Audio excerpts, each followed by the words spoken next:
everyone, this is Harshita Sahu and welcome back to my channel, and today we are going to revise generation and conduction of nerve impulse. So before going to this topic, let's quickly revise the structure of neuron, which is the structural and functional unit of neural system. Neuron or the nerve cell has three parts. We have cell body. Fibers repeatedly branch out through cell body with जिन्हें हम dendrites कहते हैं. Similarly, एक long branch में जाती है cell body से जिसे हम एक्सॉन कहते हैं. एक्सॉन का जो टर्मिनल होता है वो भी ब्रांच्ड होता है and finally ends in a bulb like structure known as synaptic nerve cell we are studying है तो एक सेल ही. तो जो चीज़ें इम्पॉर्टेंट होती है एक सेल बनाने के लिए, चाहे वो मेम्ब्रेन हो, साइटोप्लाज्म हो एंड कॉमन ऑर्गेनेली हो, वो तो प्रेजेंट होंगे. बट इसके अलावा उनमें कुछ ग्रैनुलर स्ट्रक्चर्स पाए जाते हैं जिन्हें हम बोलते हैं Nissl's granule. Nissl's granules are basically made up of free ribosomes and rough endoplasmic reticulum that is RER. ये जो साइनेप्टिक नर्व होता है इसके अंदर साइनेप्टिक वेसिकल्स पाए जाते हैं, वेसिकुलर स्ट्रक्चर्स पाए जाते हैं जिन्हें हम साइनेप्टिक वेसिकल्स बोलते हैं, जिनके अंदर कुछ केमिकल्स भरे होते हैं and they are called neurotransmitters. Basically ये जो केमिकल्स होते हैं they help in conduction of nerve impulse. Axon has two ends, that is one end is proximal end, that is जो सेल बॉडी के पास है उसे हम कहते हैं प्रॉक्सिमल एंड, एंड जो सेल बॉडी से दूर है that is known as distal end. So distal end is branched. अब जो न्यूरॉन होता है उसे हम एक number of axon and number of dendrites के बेसिस में 3 टाइप्स में डिवाइड करते हैं. हर एक टाइप में न्यूरॉन के पास एक एक्सॉन हमेशा प्रेजेंट होगा. वेरी करेगा तो नंबर ऑफ डेंड्राइट्स, जैसे कि द फर्स्ट वन इज मल्टीपुलर, यानी कि यहाँ पे 2 और मोर डेंड्राइट्स विल बी प्रेजेंट. ये पाया जाता है अपने सेरिब्रल कॉर्टेक्स में. सेरिब्रल अगर ब्रेन का जो मेजर पार्ट होता है वो सेरिब्रम बनाता है एंड सेरिब्रम में जो आउटर वाला लेयर होता है उसे हम कॉर्टेक्स कहते हैं एंड अंदर वाले लेयर को बोलते हैं सेरिब्रल मेडुला. तो सेरिब्रल कॉर्टेक्स में मल्टीपुलर न्यूरॉन्स पाए. Similarly if one axon and one dendrite is present, so it is known as bipolar neuron. If you study about eye, then bipolar cells are found in the retina of the eye. The last one is unipolar neuron, and इसमें सिर्फ axon and cell body पाए जाते हैं. We don't have any dendrites. It is found in embryonic stage. What does neuron do? Neuron receives and transmits messages by generating and conducting impulses. So जैसे हमारे घरों में electricity conduct करने के लिए वायर लगे होते हैं, उसके ऊपर भी एक कोटिंग लगी होती है टू प्रोटेक्ट अस. सिमिलरली हमारे न्यूरॉन्स के ऊपर भी एक कोटिंग लगी होती है that is called myelin sheath. ना हर न्यूरॉन के ऊपर माइलिन शीट प्रेजेंट नहीं होती, बट जिन न्यूरॉन्स के ऊपर माइलिन शीट प्रेजेंट होती है उन्हें हम माइलिनेटेड न्यूरॉन्स कहते हैं. एंड जो माइलिन शीट है वो पीएनएस में श्वान सेल्स के द्वारा सिक्रेट की जाती है and CNS में it is secreted by oligodendrocyte. Now this myelin sheath is not continuous. There are some gaps in between जहाँ पे myelin sheath नहीं, and these gaps are known as nodes of Ranvier. Myelinated nerve fibers are found in spinal and cranial nerve, and unmyelinated nerve fibers are found in autonomous and somatic neural system. So this was our basic neuron का structure. One more little thing, but it's important we can revise here, is that we have nerve fiber or nerve cell, and इसके ऊपर की जो covering होती है that is known as endonucleum, and this is made up of alveolar connective tissue. अब nerve fiber का या nerve cell का जो बंडल होता है that is known as nerve fascicle, and nerve fascicle के ऊपर की कवरिंग को हम बोलते हैं perineurium, that is also made up of alveolar connective tissue. Now again हम अगर नर्व फेसिकल का बंडल बनाएं तो नर्व फेसिकल जो बंडल बनता है उसके ऊपर की कवरिंग को हम कहते हैं epineurium, and that is made up of white fibrous connective tissue. अब बढ़ते हैं अपने मेन टॉपिक की तरफ, that is generation and conduction of nerve impulse. तो हमारे न्यूरल सेल्स इस तरह से डिफरेंट होते हैं अदर सेल्स से कि इनमें हम इम्पल्स जनरेट कर सकते हैं. They are excitable cells. Why they are excitable cells? Because their membrane is polarized. जैसे इलेक्ट्रिसिटी कंडक्ट करने के लिए वोल्टेज का डिफरेंस होता है, पर भी इम्पल्स कंडक्ट करने के लिए मेम्ब्रेन में वोल्टेज का डिफरेंस होता है। ब्रेन के इनसाइड एंड आउटसाइड में वोल्टेज का डिफरेंस आता है। Now this happens because of difference of ion concentration. तो न्यूरॉन का जो साइटोप्लाज्म होता है इसके अंदर negative ions and potassium ion की कंसेंट्रेशन ज़्यादा होती है। इन कॉन्ट्रास्ट उनके बाहर यानी कि जो एक्स्ट्रा सेलुलर फ्लूइड होता है उसमें सोडियम आयन की कंसेंट्रेशन ज़्यादा होती है। So when neuron is not conducting any impulse, that is when it is in resting state and the axonal membrane is polarized. At that time the axonal membrane is more permeable to potassium ion. इसी तरह से जो negatively charge protein होते हैं उनके लिए भी nearly impermeable होती है। Now there are some leaky channels on the membrane जिससे सोडियम पोटेशियम लीक होते रहते हैं एंड उनको फिक्स करने के लिए एक पंप चलती है हमारी सेल में, that is known as sodium potassium pump, जिसमें हमारी सेल 1 ATP यूज़ करके तो पोटेशियम आयन सेल के अंदर लेती है एंड 3 सोडियम आयन सेल के बाहर फेंकती है। अब ऐसा क्यों होता है कि पोटेशियम अंदर लिया जाता है सोडियम बाहर फेंका जाता है? इसका रीज़न आपको लास्ट में कंडक्शन के लास्ट में आपको पता चल जाएगा। Here I have one trick for you people for remembering this sodium potassium pump. It's a very common trick but we should know because bio में एक तो हमें concepts को समझना आना चाहिए, दूसरा उनको लर्न करना आना चाहिए। So 2 potassium in में 2 words हुए, so 2 potassium in and 3 sodium out में 3 words हुए, so 3 sodium out। नाउ क्योंकि मेम्ब्रेन के अंदर नेगेटिवली चार्ज प्रोटीन ज़्यादा है, सोडियम ज़्यादा है, सो दैट्स वाई मेम्ब्रेन के अंदर वाली साइड में नेगेटिव साइन आ जाता है एंड मेम्ब्रेन की बाहर वाली साइड में कंपैरेटिवली पॉजिटिव साइन आता है।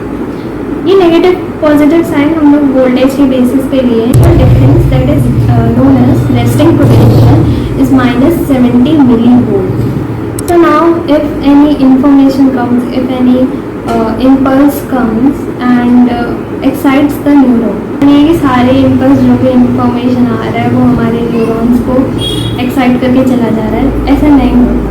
एक पर्टिकुलर पोटेंशियल डिफरेंस की रेंज होती है जिसे हम थ्रेशोल्ड इम्पल्स कहते हैं। अगर इम्पल्स उस रेंज को फॉलो कर रहा है देन तभी हमारा न्यूरॉन एक्साइट होगा and that is -60 to -55 millivolt. Suppose impulse आया, डेंड्राइट्स ने रिसीव किया, देन सेल बॉडी के थ्रू फाइनली एक्सॉन से वो पास हो। वो एक्सॉन में जब पास होता है पहले मेम्ब्रेन का कुछ पार्ट पोलराइज हुआ, देन वो आगे बढ़ा एंड जो पीछे वाला पार्ट था वो वापस से पोलराइज होता है। ये जो प्रोसेस है वो रिपीटेडली पूरे एक्सॉन के मेम्ब्रेन में चलती रहती है। तो जब भी हमारे न्यूरॉन को इम्पल्स मिलता है तो एक्सोनल मेम्ब्रेन में, जिसको हम एक्सोनिमा कहते हैं, उस पर कुछ वोल्टेज गेटेड चैनल्स पाए जाते हैं सोडियम के, पोटेशियम के। एंड जब इम्पल्स आता है तो सोडियम के वोल्टेज गेटेड चैनल्स खुल जाते हैं, सोडियम तेजी से अंदर आने लगता है वोल्टेज गेटेड चैनल्स के थ्रू। मेम्ब्रेन बाहर की ओर पॉजिटिव थी, अंदर की ओर नेगेटिव थी, अब उसका टोटली रिवर्स हो जाता है, that is membrane becomes depolarised, यानी कि अब बाहर की ओर नेगेटिव चार्ज होगा एंड अंदर की ओर पॉजिटिव चार्ज होगा। So now membrane is depolarised. इस समय जो पोटेंशियल डिफरेंस होता है एक्सोनल मेम्ब्रेन का उसे एक्शन मेम्ब्रेन पोटेंशियल कहते हैं एंड दैट इज +30 मिलीवोल्ट। अब जो भी हमारा इंफॉर्मेशन था वो कल में हो चुका है एंड अब हमें एक्सॉन के उस पार्ट को वापस से हमें रेस्टिंग स्टेट पे लेके आना है। तो हमें रेस्टिंग स्टेट की कंडीशन को कंप्लीट करनी होगी। दैट कंडीशन जो हमारे पोटेशियम वोल्टेज गेटेड चैनल्स होते हैं वो ओपन हो जाते हैं एंड पोटेशियम आयन जो है वो सेल से बाहर जाने लगता है। सो अगेन मेम्ब्रेन के बाहर पॉजिटिव चार्ज आ गया, मेम्ब्रेन के अंदर नेगेटिव चार्ज आ गया and now the membrane potential is again fix, that is -70 millivolt. But जो पोटेशियम वोल्टेज गेटेड चैनल्स होते हैं वो स्लो होते हैं, तो जितना रिक्वायर्ड होता है उससे ज़्यादा पोटेशियम आयंस मेम्ब्रेन से बाहर चले जाते हैं and membrane is hyperpolarized, यानी कि इसका जितना पोटेंशियल डिफरेंस होना चाहिए था अब उससे वो नीचे गिरकर -90 मिलीवोल्ट आ जाता है and that is known as hyperpolarization. So we can see the graph.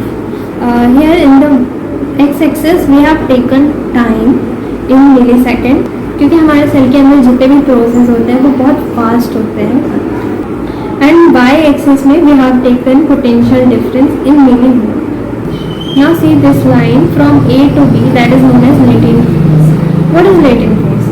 Latent phase is the time taken by voltage gated sodium channel to open and respond to threshold response. Then from B to C, we are seeing that depolarized phase and that reaches to plus 30 millivolt. कि अब membrane depolarize हो चुकी है and information वहाँ तक पहुँच चुकी है. Then again from C to D, from plus 30 to minus 70 millivolt we have repolarization. ये अब जो मेम्ब्रेन का जो पोटेंशियल रेस्टिंग पोटेंशियल होना चाहिए वो अब हो चुका है. बट जैसा हमने डिस्कस किया था कि पोटेशियम ज़रूरत से ज़्यादा बाहर चला जाता है, तो इसलिए जो पोटेंशियल डिफरेंस है वो घट करके माइनस का 90 मिलीवोल्ट आ जाता है. Now here you are seeing that जो पोटेंशियल माइनस 90 मिलीवोल्ट तक पहुंचा था वो वापस से माइनस 70 मिलीवोल्ट हो गया है. एंड दैट इज़ इम्पॉर्टेंट क्योंकि वो रेस्टिंग पोटेंशियल जो नॉर्मल हमारा वैल्यू होना चाहिए वो माइनस 70 मिलीवोल्ट है. But how this happens? If you remember, मैंने शुरू में आपको एक आइडिया दिया था sodium potassium pump. So sodium potassium pump इसी चीज़ को फिक्स करता है. पोटेशियम तेज़ी से बाहर जा रहा था एंड सोडियम हमारे सेल के अंदर आया. सो सोडियम पोटेशियम पंप है 180 यूज करके it throws 3 sodium out of the cell and takes in 2 potassium ions into the cell. So once the resting potential of the membrane is restored, at the site of excitation, the fiber becomes once more responsive to further stimulation. Let's come to our next topic, that is synapse. यहाँ पे ना हम basically दो terms में confuse होते रहते हैं. एक होता है साइनेप्सिस एंड एक होता है साइनस.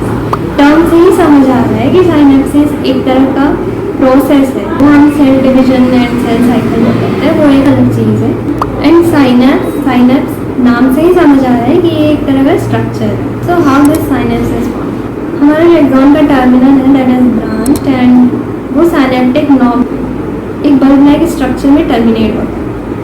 एंड वो बल्ब लाइक स्ट्रक्चर जो हमारा डेंड्राइट होता है उस पर जाके फिट होता है. And here we have a synapse. जो एक्सॉन की मेम्ब्रेन होती है that is called pre synaptic membrane. And जो नेक्स्ट जो मेम्ब्रेन होती है डेंड्राइट की that is called post synaptic cleft. बीच में एक छोटा सा गैप होता है that is known as synaptic cleft. Synaptic cleft के गैप के बेसिस पे हम इसको दो टाइप्स में डिवाइड करते हैं. One is chemical synapse and another one is electrical synapse. Chemical synapse का जो गैप होता है दैट इज 20 मिलीमीटर. केमिकल्स के थ्रू हो रहा है तो that is also slow, is unidirectional, it can be excitatory और inhibitory. When we come to electrical synapse, का गैप जो होता है वो 2 nanometre and it is bidirectional but it is only excitatory, it is not inhibitory. 98% synapses in our body are chemical synapses and 2% is electrical synapse. Electrical synapse में जो role आता है वो आता है synaptic vesicles का. उसके अंदर न्यूरोट्रांसमीटर भरे होते हैं. These are all the chemicals and इनका यूज़ करके हम इम्पल्स को आगे भेजते हैं. Now we will discuss the process of impulse conduction in this chemical synapse. हमारा जो synaptic knob होता है उसके अंदर synaptic vesicles होते हैं. जैसे ही इम्पल्स साइनेप्टिक नॉब तक पहुंचता है एक्सोन के मेम्ब्रेन के अंदर कैल्शियम आयन ब्रश करते हैं एंड ये कैल्शियम आयन जाकर साइनेप्टिक वेसिकल से स्टिक हो जाते हैं. साइनेप्टिक वेसिकल्स होते हैं वो जाकर के एक्सोन की जो प्री साइनेप्टिक मेम्ब्रेन है उससे फ्यूज हो जाते हैं. And after fusing they release the neurotransmitter and ये न्यूरोट्रांसमीटर जो हमारे पोस्ट साइनेप्टिक मेम्ब्रेन जो हमारी डेंड्राइट की जो मेम्ब्रेन होती है उस पर कुछ न्यूरोट्रांसमीटर रिसेप्टर्स लगे होते हैं, उनमें जाकर ये सिग्नल्स देते हैं. And after that the normal love impulse conduction happens जो हमने अभी पहले पढ़ा. Next one is electrical synapse. Electrical synapse में जो इम्पल्स का कंडक्शन होता है that is very similar to the impulse conduction within a single neuron pet of neurotransmitter. Here we will take the example of acetylcholine that is also a neurotransmitter. There happens a degradation of acetylcholine in the synaptic tract. तो इसके fuse होने के बाद जब neurotransmitter release होता है set acetylcholine, तो उस पर एक एंजाइम एक्ट करता है एंड वो ब्रेक हो जाता है एसिटिक एसिड एंड कोलिन में। Once the neurotransmitter has performed its function, it is reuptaken to the synaptic knob again and वहाँ पर ये वापस acetylcholine में convert हो जाता है. So this was all for today. If you got some help and if you liked the video, then don't forget to like the video. And if you are new to the channel, subscribe the channel. You can join this Telegram group. Here you can get the short notes of this chapter. These short notes are concise. At the same time, they contain the important information. So thank you and see you in the next video.